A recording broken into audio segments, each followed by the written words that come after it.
turli xil faktorlar bo'lishi mumkin. Ularni barchasini ko'rib chiqa olmaymiz, lekin keling ulardan 4 tasini muhokama qilamiz.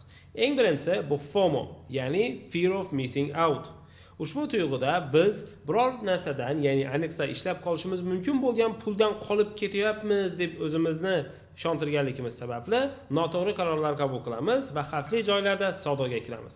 Masalan, trendning boshlanish paytida hali o'zimizga ishonchimiz bo'lmaydi yoki yaqinda ko'rilgan zarar bizni yana pozitsiya ochishdan to'xtatib turgan bo'lishi mumkin.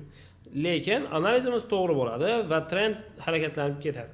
Bunda biz kechikib, trend oxirgi nuqtasiga, burilish nuqtasiga yetib qolgandan so'nggina pozitsiya ochishga emotsional tayyor bo'lamiz.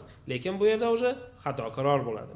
Ikkinchisi, bu albatta oldindan sinab ko'rilmagan, kimnidir aytgan yoki siz Instagramda, YouTube'da ko'rgan qandaydir bir videoni, qandaydir bir strategiyani sinamasdan to'g'ri real shotda pozitsiya ochish bo'ladi. Siz doim backtesting, demo akkauntlarda savdo qilish yoki umumiy matematik va mantiqiy jihatdan strategiyani analiz qilishingiz shart. Agar siz strategiyani to'liq tushunmadingizmi, ushbu strategiyani ishlatmaganingiz yaxshi. Uchinchisi, overtrading. Emotsional qarorlar doim qabul qilinadi, lekin hech qaysi eyforiyadek kuchli ta'sir qilmaydi. Biz bir necha foydalardan so'ng o'zimizni dahodek his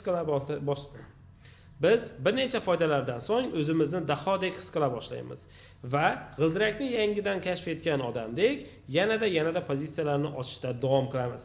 Faqat muhit o'zgargan bo'ladi. Mana siz bozor ochilishida savdo qildingiz va yaxshi foyda ko'rdingiz. Oradan 10 daqiqa o'tgandan so'ng yana shu narsani davom qildirishingiz o'xshamasligi mumkin. Chunki bozor ochilishidagi birinchi 10 daqiqa keyingi daqiqalarga umuman o'xshamaydi. To'rtinchisi, bozordagi volatillikni noto'g'ri baholash. Biz ba'zida oltinchilarda shuni ko'p kuzatishimiz mumkin.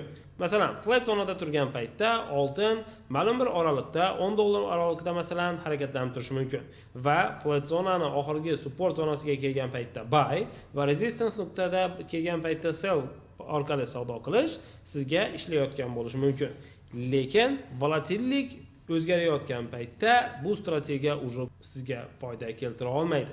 Lekin baholash mezoni sizda bo'lmaganligi sababli, qachon to'xtash mezonlari sizda bo'lmaganligi sababli siz oldin ishlayotgan narsa yanada ishlashda davom qiladi deb taxmin qilasiz va albatta zarar ko'rasiz.